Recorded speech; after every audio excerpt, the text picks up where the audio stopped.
ভাই ভাই, সেই শুভেন্দু অধিকারীকেও আমরা সেদিন হাসখালিতে দেখতে পাইনি, সেই রাজ্যের মুখ্যমন্ত্রী মমতা ব্যানার্জিকেও আমরা হাসখালিতে দেখতে পাইনি। আমরা মনে করি এবং এটাই বাস্তবতা যে একজন মায়েদের কষ্ট, একজন মেয়ের কষ্ট বা একজন মেয়ের সব থেকে সমস্যা যদি কেউ বোঝে সেটা একজন মহিলাই বুঝে। কিন্তু আজকের দিনে দাঁড়িয়ে এ রাজ্যের মুখ্যমন্ত্রী মমতা ব্যানার্জি একজন মেয়েদের সরকার মেয়ে হয়ে সেদিন সেই হাসখালির বোনটার কষ্টটা বুঝতে পারেনি।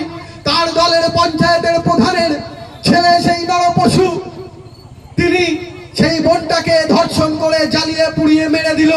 অপুরন্ত সেই বাবাটা যখন আমার সেই বোনটার শ্রাদ্ধের অনুষ্ঠান করতে গেল, সেই শ্রাদ্ধের অনুষ্ঠান করতে দেওয়া হলো না। সেদিনে পশ্চিমবঙ্গের যিনি আজকে ঘুরে ঘিরে বলছেন যে আমি হিন্দু হিন্দু ভাই ভাই, আমি শুভেন্দু অধিকারী, যেখানে হিন্দু বিপদে পড়বে আমি সেখানে ছুটে যাব, সেদিন সেই শুভেন্দু অধিকারী, সুকান্ত মজুমদার, দিলীপ ঘোষদের সেদিন হাসখালিতে খুঁজে পাওয়া যায়নি। সেদিন মাননীয় মুখ্যমন্ত্রী মমতা ব্যানার্জিও খুঁজে তাকেও দেখতে পাওয়া যায়নি, তার দলের কোন নেতৃত্বদেরকেও সেদিন দেখতে পাওয়া যায়নি। সেদিন ছুটে গেছিল আমার আপনার বিধায়ক, আমার আপনার যিনি 294 জনের বিধায়কের ভিতরে বিধানসভাতে দাঁড়িয়ে আমার আপনার কথা তুলে ধরছেন।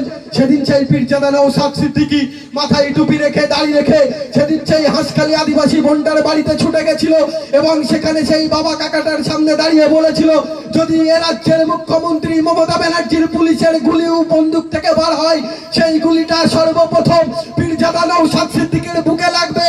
কিন্তু বাবা আপনি এখানে দাঁড়িয়ে থেকে আপনার মেয়ের শ্রাদ্ধের অনুষ্ঠান করবেন, যদি মাননীয় মুখ্যমন্ত্রী মমতা ব্যানার্জি এবং তার প্রশাসনের ক্ষমতা থাকে তারা বন্দুকের গুলি চালালেও বুক পেতে দেবে পীরজাদা নওশাদ সিদ্দিকী। সেদিন শুভেন্দু অধিকারীকে দেখতে পাইনি। তাই এটাই হচ্ছে নওশাদ সিদ্দিকী। এতটা অঞ্চলের সেই সুবুদ্ধি সম্পন্ন মানুষদেরকে বলবো যারা বলছেন শুধুমাত্র আইএসএফ মানে মুসলমানদের দল, তারা একবার ভেবে দেখুন সেদিন ছুটে গেছিল আদিবাসী বোনটার ঘরে মাথায় টুপি দিয়ে নওশাদ সিদ্দিকী। সেদিন তিনি কে হিন্দুকে মুসলিমকে দলিত খ্রিস্টান দেখেনি। তাই এটাই নওশাদ সিদ্দিকী, সেই আদর্শ নিয়ে আমরা বড় হয়েছি, সেই আদর্শে আদর্শিত হয়ে আপনাদের এলাকায় এসেছি। আর যারা বলেছিলেন হিন্দু খাতরে মেহে আমরা হিন্দুদের পাশে আছি, সেদিন তাদেরকে দেখতে পাইনি। আর যিনি সকালবেলায় সেই বলতেন সকাল বিকেল মন কি বাত টিভির সামনে, আর বিকেলবেলা যাকে দেখেছিলাম সেই গ্যাসের রান্নার গ্যাসের দামটা 1000 টাকা ছুঁয়েছে, পেট্রোল 100 টাকা পার করে দিয়েছে, এয়ার ইন্ডিয়াকে বিক্রি করে দিয়েছে, এয়ার এশিয়াকে বিক্রি করে দিয়েছে, ইন্ডিয়ান রেলকে বিক্রি করেছে। কিন্তু তিনি বলেছিলেন যে কালাধন ওয়াপাস আয়েগা, তার জন্য নোটবন্দি করেছিলেন, কিন্তু কালাধন ওয়াপাস আসেনি। একটা ব্যাংকের অ্যাকাউন্টে 15 লক্ষ টাকা যায়নি। অপুরন্ত আপনারা কি দেখতে পাবেন 2014 সালে যখন সেই বিজেপি ক্ষমতায় এলো, আর আজকে 2025 সাল, সেই টাকাটা এসেছে কার অ্যাকাউন্টে? টাকা এসেছে এতটা অঞ্চলের কোন হিন্দু, কোন দলিত, কোন আদিবাসী, কোন মুসলমান ভাইয়ের ব্যাংকে 15 লক্ষ টাকা আসেনি। কিন্তু আপনারা চোখ কান খোলা রেখে দেখুন, আপনারা একটু খবর নিয়ে দেখতে পাবেন সেই মাননীয় যিনি আজকে দিল্লিতে বসে আমার আপনার ট্যাক্সের টাকায় শাসন করছেন, সেই দলের স্বরাষ্ট্রমন্ত্রী অমিত শাহ এবং সেই অমিত শাহর ছেলে জয় শাহ, সেই জয় শাহর অ্যাকাউন্টে কম বেশি 500 থেকে 600 কোটি টাকা গিয়েছে। তাহলে বলুন আমার আপনার অ্যাকাউন্টে 15 লক্ষ টাকা আসেনি, কিন্তু সেই টাকাটা জয় শাহর অ্যাকাউন্টে জড়ো হয়েছে। যারা বলছেন যে আমাদের নিরাপত্তার জন্য আমরা বিজেপিকে ক্ষমতায় আনবো, এতটা অঞ্চলের যদি কোনো বিজেপির ভাইরা থাকেন তাহলে একবার বুকে হাত রেখে প্রশ্ন করুন আপনার দলের নেতৃত্বরাই 2014 সালের আগে বলেছিলেন, ঠিক যেমন 2011 সালের আগে মাননীয় মুখ্যমন্ত্রী মমতা ব্যানার্জি 10,000 শিক্ষা প্রতিষ্ঠানের কথা বলেছিলেন, কর্মসংস্থানের কথা বলেছিলেন, স্বাস্থ্যের কথা বলেছিলেন, শ্রমিকদের ঘামের ন্যায্য মূল্যের কথা বলেছিলেন, কৃষকের ফসলের ন্যায্য মূল্যের কথা বলেছিলেন। 14 বছরের সরকারকে দেখেছি একটা শিল্প করতে পারেনি, একটা স্বাস্থ্য পরিকাঠামো করতে পারেনি, একটা মা বোনের নিরাপত্তা দিতে পারেনি, একটা আমার ভাইদের কর্মসংস্থান দিতে পারেনি। তিনি দিতে পেরেছেন মদ, তিনি 21,000 মদের দোকানের লাইসেন্স দিতে পেরেছেন।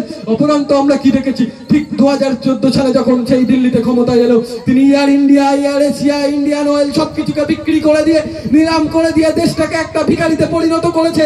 এবং এখন তিনি কি বলছেন, তিনিও বলেছিলেন বছরে 2 কোটি চাকরির ব্যবস্থা করে দেব, 2 কোটি করে চাকরি। তাই বলেছি এতটা অঞ্চলের শুভবুদ্ধি সম্পন্ন হিন্দু, মুসলমান, দলিত, আদিবাসী ভাইগুলো বুকে হাত রেখে প্রশ্ন করুন 2011 সালের আগে যে সরকার যে প্রতিশ্রুতিগুলো দিয়েছিলেন, আজকে 14 বছর ক্ষমতায় আসার পরে তারা একটা প্রতিশ্রুতি পূরণ করেছে। এবং 2014 সালে যারা ক্ষমতায় এসেছিল দিল্লিতে, আমার আপনার সাংবিধানিক অধিকার, আমার আপনার ভোট নিয়ে তারা একটা তাদের কথা বাস্তবে রেখেছে। বুকে হাত রেখে প্রশ্ন করুন।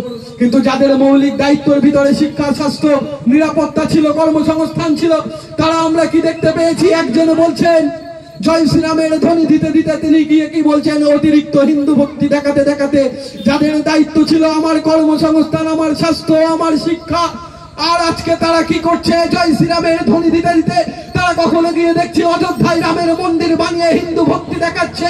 আর একজন রাজ্যের সরকার চালাচ্ছে মাননীয় মুখ্যমন্ত্রী মমতা ব্যানার্জি, তার নৈতিক দায়িত্ব ছিল শিক্ষা, স্বাস্থ্য ব্যবস্থা, নিরাপত্তা, তিনিও কি করছেন, জয় জগন্নাথ জয় জগন্নাথ করতে করতে দীঘাতে গিয়ে জগন্নাথের মন্দির বানাচ্ছে।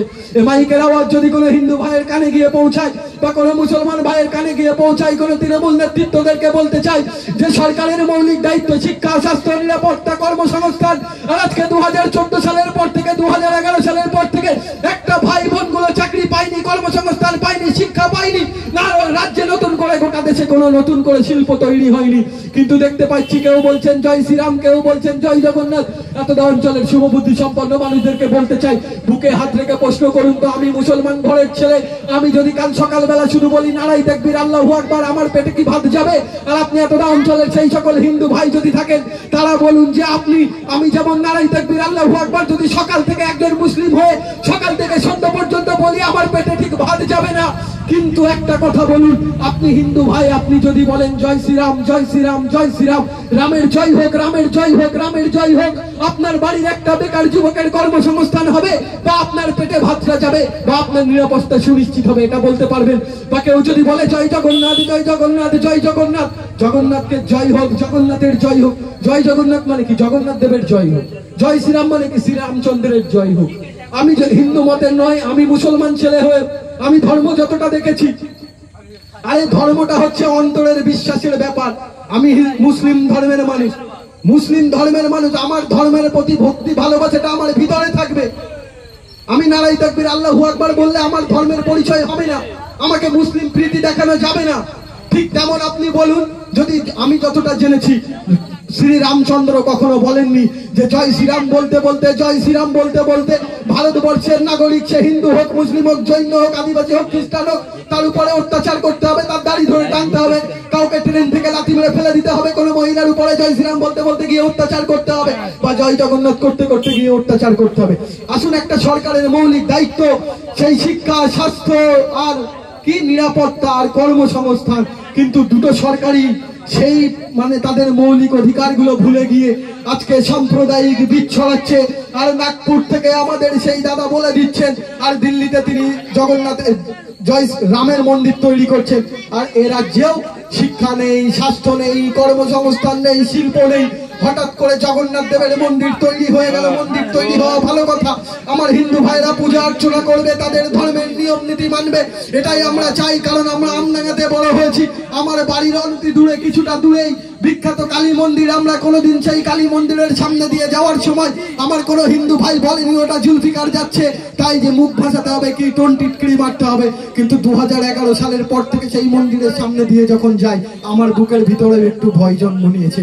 এই পরিস্থিতিটা তৈরি করেছে নরেন্দ্র মোদী সরকার, এই পরিস্থিতিটা তৈরি করেছে 2011 সালের এ রাজ্যের মুখ্যমন্ত্রী মমতা ব্যানার্জির সরকার, যাদের মৌলিক দায়িত্ব ছিল আমার আপনার বাড়ির বেকার যুবকদের হাতে কর্মসংস্থান দেওয়া, যাদের মৌলিক দায়িত্ব ছিল এই দাঁড়িয়াপুর বাজার থেকে আমার এই চণ্ডীগড় গ্রামের কোনো বোন যখন রাত্রে টিউশন পড়ে এই চণ্ডীগড় গ্রামে প্রবেশ করবে, সে যেন সুস্থভাবে বাড়ি ফিরতে পারে, যেন সেই হাঁসখালির মতো কোনো নরপশু আমার সেই বোনটার কোনো ক্ষতি না করে দেয়, তার নিরাপত্তা সুনিশ্চিত করা। আমার শিক্ষা প্রতিষ্ঠানকে বাঁচানো। আমরা কি দেখতে পেলাম না? শিক্ষা প্রতিষ্ঠান না, শিল্প না, স্বাস্থ্য, কিছুই দেখতে পাইনি। অপরান্ত আমরা কি দেখতে পেলাম? দীঘাতে জগন্নাথের মন্দির তবু তৈরি করেছে, ভালো কথা। তাহলে কি বলুন, কেউ জগন্নাথের মন্দির তৈরি করছেন, কেউ রামের মন্দির তৈরি করছেন। স্বাস্থ্য চলে গেল, শিক্ষা চলে গেল, কর্মসংস্থান চলে গেল, শিল্প চলে গেল, তাহলে বাকিটা কি রইলো? এই আমডাঙ্গার মানুষের, চণ্ডীগড়ের বেকার যুবকদের হাতে তাহলে আর একটাই রাস্তা পড়ে থাকলো যে দীঘাতে জগন্নাথের মন্দির তৈরি হয়েছে, অযোধ্যায় রামের মন্দির।